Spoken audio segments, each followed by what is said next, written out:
Hello students, हम लोग प्रश्नावली 12.2 पे हैं और क्वेश्चन नंबर है 2। क्या कह रहा है? एक प्रकार के केक को 200 ग्राम आटा तथा 25 ग्राम वसा की आवश्यकता होती है तथा दूसरी प्रकार के केक के लिए 100 ग्राम आटा तथा 50 ग्राम वसा की आवश्यकता होती है।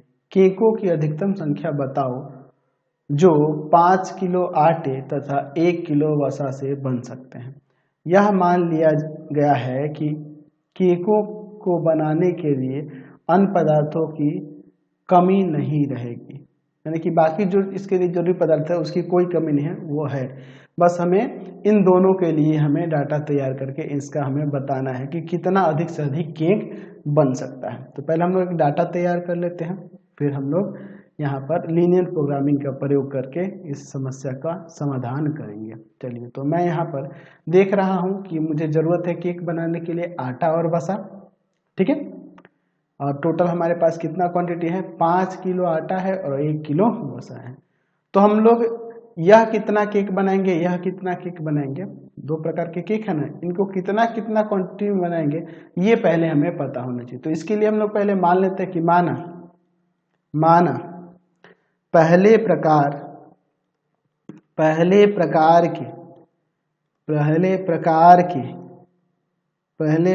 के केकों की संख्या x और दूसरी प्रकार के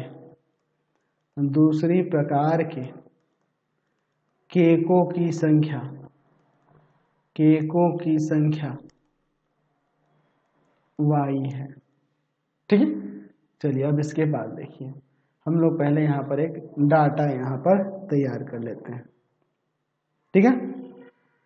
चलिए, यहाँ पर हम लोग ले लेते हैं इसके लिए 4 कॉलम, 2 और यहाँ 2 4 हो गए 4 कॉलम। अब इसके बाद हम लोग यहाँ आगे देखते हैं। तो हम लोग क्या देख रहे हैं कि आटा है और वसा है, काफ़ी है, हो जाएगा। तो इसमें हम लोग ले लेते हैं आटा, केजी में है कि ग्राम में है? ग्राम में है, ये डाटा ग्राम में दिया है, ये किलो में है, इसको ध्यान में रखना। सबको एक ग्राम में करना होगा या सबको केजी में भी करके आप बना सकते हैं। तो आटा यहाँ लिख दिए और हमने यहाँ वसा लिख दिया, ये भी ग्राम में, ठीक है। तो यहाँ पे लिख देते हैं पहले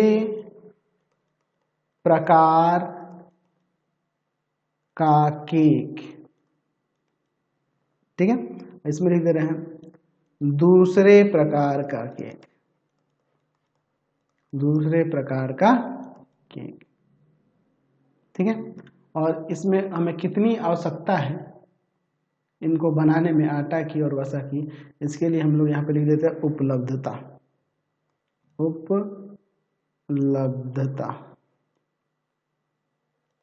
ठीक है। चलिए, अब देखिए इसके बाद हम लोग देख रहे हैं कि पहले प्रकार के केक को बनाने में 200 ग्राम आटा और 25 ग्राम वसा चाहिए। दूसरे प्रकार के केक को बनाने में 100 ग्राम आटा और 50 ग्राम वसा चाहिए। टोटल आटा की उपलब्धता हमारे पास 5 केजी है, 5 किलो आटा है। तो 5 किलो आटा है तो उसको ग्राम में करेंगे तो 5000 ग्राम ना हो जाएगा, है ना। और वसा जो है 1 किलो है तो उसका 1000 ना ग्राम हो जाएगा। चलिए, अब इसके बाद हम लोग यहाँ पर तैयार करते हैं। सबसे पहले हमें यहाँ पे क्या रहा है कि अधिक से अधिक कितने केक बनाए जा सकते हैं, ये हमें निकालना है। तो पहले हम लोग यहाँ पर ऑब्जेक्टिव फंक्शन निकाल लेते हैं। हमें अधिक से अधिक यानी कि मैक्सिमम ऑफ जेड बताना है, कितना होगा, अधिक से अधिक हमें कितने केक बना सकते हैं ये बताना है, ठीक है। तो यहाँ पर मैक्सिमम ऑफ जेड क्या हो जाएगा? तो केकों की संख्या को पूछ रहा है, तो x प्लस वाई ना केकों की संख्या होगी, टोटल केकों की संख्या x प्लस वाई होगी। अच्छा, चलिए हम लोग देखते हैं यहाँ से आटा और वसा से हम लोग यहाँ पे दो रोध वाला समीकरण प्राप्त करेंगे। तो देखिए 200 ग्राम आटा लग रहा है पहले प्रकार के केक को बनाने में। तो x केक बनाया गया है तो 200x हो जाएगा टोटल आटा, 200x ग्राम हो जाएगा आटा। और दूसरे प्रकार के केक को बनाने में 100 ग्राम लग रहा है तो टोटल टोटल दूसरे प्रकार का केक है y, तो यहाँ हो जाएगा 100y। और हमारे पास अधिकतम कितना आटा है, तो हमारे पास जो आटा है वह 5000 ग्राम है, यानी कि 5000 ग्राम तक का आटा हम यूज कर सकते हैं, उससे अधिक नहीं है, सबसे अधिकतम यही है, इससे अब ज़्यादा आटा नहीं है। यानी कि टोटल आटा जो खर्च होगा वह 5000 ग्राम तक होगा या उससे कम होगा। 5000 ग्राम तक का आप आटा खर्च कर सकते हैं या उससे कम ज़रूरत के अनुसार, तो इसलिए ये इससे लेस देन और इक्वल टू हो जाएगा। तो यहाँ से आप कॉमन कर सकते हैं 100, तो यहाँ आ जाएगा 2x plus y is less than equal to 5000। ये जाएगा डिवाइड में, तो यहाँ से हमें मिल जाएगा 2x plus y is less than equal to 50। ठीक है, एक हमें ये विवरण प्राप्त हो गया। दूसरे के लिए देखिए, पहले प्रकार के केकों की संख्या x है, तो x केकों में, पहले प्रकार के x केकों में कितना वसा लगेगा, तो 25x ग्राम, और दूसरे प्रकार में तो 50y ग्राम, और टोटल मिलाकर अधिक से अधिक कितना हमारे पास वसा है 1000 ग्राम। इसमें से हम लोग कॉमन कर लेते हैं 25, तो x plus 2y is less than equal to 1000। इसको हम लोग भाग में भेजेंगे तो x plus 2y is less than equal to 40 हो जाएगा।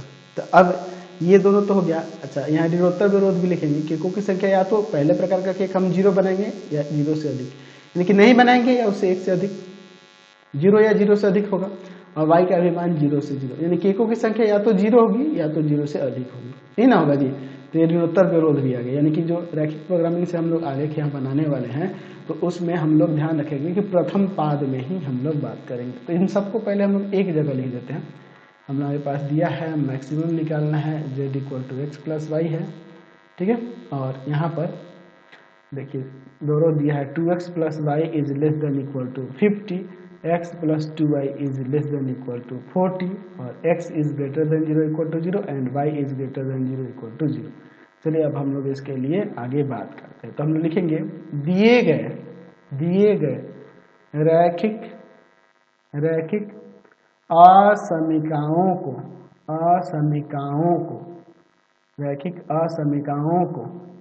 रैखिक समीकरणों में बदलने पर क्या हो जाएगा, तो 2x plus Y equal to में 50, और दूसरा हो जाएगा x plus 2y equal to में 40। अब इन दोनों के लिए हम लोग यहाँ पर चार्ट बना लेते हैं ताकि हम इनका ग्राफ खींच सके। यहाँ पर हम लोग 2 चार्ट ले लेते हैं, ध्यान से देखिएगा, दो सॉल्यूशन निकालेंगे तभी ना हम लोग इनका ग्राफ खींच पाएंगे। चलिए देखिए, ठीक है, हमने यहाँ चार्ट बना लिया। अब देखिए x y, अच्छा अब देखो x का मान यहाँ 0 रखोगे तो y 50 हो जाएगा, और y 0 रखोगे तो x 25 हो जाएगा। x का मान 0 रखोगे तो y आ जाएगा 20, और y का 0 रखोगे तो x आ जाएगा 40। चलिए अब हम लोग इसका यहाँ पर ग्राफ बनाते हैं। तो इसके लिए हम लोग यहाँ चार्ट बना लेते हैं, ग्राफ पेपर ले लेते हैं। चलिए तो ये हमने ग्राफ ले लिया। यहाँ देखिए हम लोग ले लेते हैं x एक्सिस और यहाँ पर ले लेते हैं y एक्सिस, काफ़ी है। चलिए अब देखिए x इधर आपका x डैश, y और नीचे यहाँ ले लेते हैं y डैश। देखिए एक काम करते हैं, यहाँ 5, 10, 15, 20, 25, 30, 35, 40, 45, 50, ठीक है। 5, 10, 15, 20, 25, 30, 35, 40, 45, 50। चलिए अब इसके बाद हम लोग यहाँ पर देखते हैं x का 0, y का 50, 0 और 50 ही हो जाएगा। फिर दूसरा 25 और 0, 5, 10, 15, 20, 25, 25 और 0। तो इन दोनों से होकर जाने वाली अगर हम लोग रेखा खींचेंगे तो किस तरह से आएगी, यहाँ से देखो तो इसी तरह से मिल जाएगी। यहाँ आपकी इसी तरह से ही जाएगी, ठीक है, कोई दिक्कत नहीं है। चलिए इसका हम लोग समीकरण यहाँ पर दे देते हैं इस रेखा का। रेखा का समीकरण है 2x plus Y equal to में 50। चलिए अगला देखते हैं यहाँ पर इन दोनों के लिए, इसके लिए x का 0 y का 20, 0 और 20 किधर होगा, x का 0 y का 20, 5 10 15 20, 0 20 हो गया, 40 और 0 25 के बाद 30 35 40, 40 और 0। तो इन दोनों से होकर जाने वाली अगर हम लोग रेखा की बात करें तो ये कुछ इस तरह से हो जाएगी रेखा, देख लीजिए, ठीक है, ये ना हो जाएगी जी, बिल्कुल यही हो जाएगी।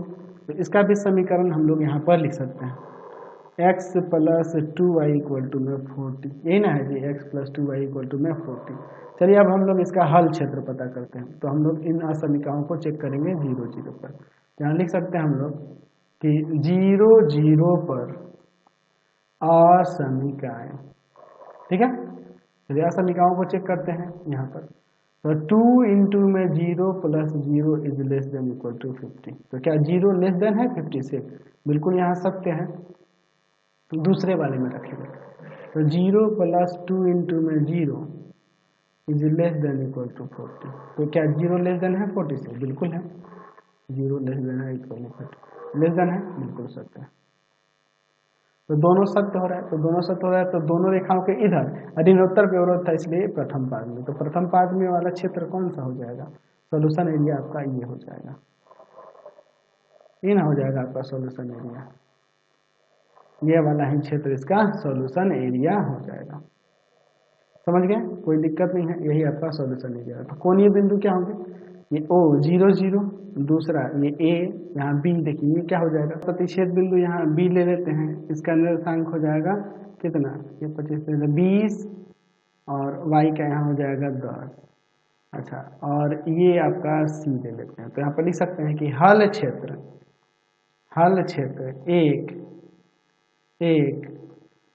एक चतुर्भुज है, चतुर्भुज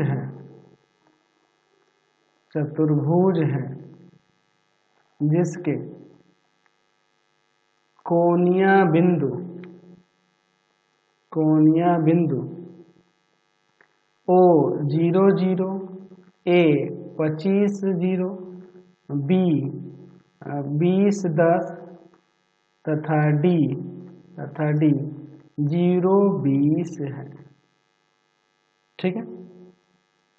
चलिए, तो अब हम लोग यहाँ से हम लोग इसका जो मान निकालना था उसके लिए हम लोग यहाँ पर अधिकतम जो मान निकालना था के संख्या निकालना, उसके लिए हम लोग यहाँ पर एक चार्ट बना लेते हैं। इसमें 5 कॉलम ले लेते हैं, फिर उसके बाद हम लोग आगे देखेंगे। चलिए ध्यान से देखिए, यहाँ पर हम लोग लिख देते हैं कोणीय बिंदु, और इस पर लिख लेते हैं हम लोग यहाँ पर z इक्वल टू में x प्लस वाई, हमें मैक्सिमम मान निकालना था। 0 0 कोणीय बिंदु है, 25 0, 20 10 और फिर 0 20 रखते हैं इसमें। तो 0 25 30 और यहाँ पर 20, तो अधिकतम संख्या 30 में हो जा रही है, मैक्सिमम यही हो रहा है। किस बिंदु पर? तो 20,10 पर। तो केकों की अधिकतम संख्या क्या हो जाएगी? 30 हो जाएगी। और x प्रकार का केक 20 गो और y प्रकार का केक, सॉरी, पहला वाला केक जो है पहले प्रकार का वो 20 गो और दूसरा वाला केक 10 गो। x और y का ही ना मान है, समझ गया? चलिए, तो इस वीडियो में यही क्वेश्चन रखने देते, क्योंकि नेक्स्ट क्वेश्चन थोड़ा बड़ा है, ज़्यादा लंबी वीडियो हो जाएगी। आपको हमारे 3 चैनलों को सब्सक्राइब करना होगा। पहला है पाथफाइंडर क्लासेस छपरा, दूसरा आपके पास भारती भवन रविकांत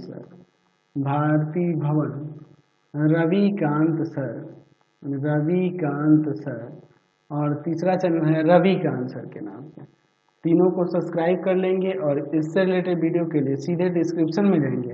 इससे रिलेटेड नोट्स के लिए गूगल पे जाकर सर्च करेंगे www.ravikantsir.in, और यहाँ जाकर आप सभी क्लासेस के नोट्स और उनके PDF को डाउनलोड कर सकते हैं, पढ़ सकते हैं। इंस्टाग्राम और फेसबुक पे जाके पाथफाइंडर क्लासेस छपरा को लाइक एंड फॉलो करना नहीं भूलेंगे।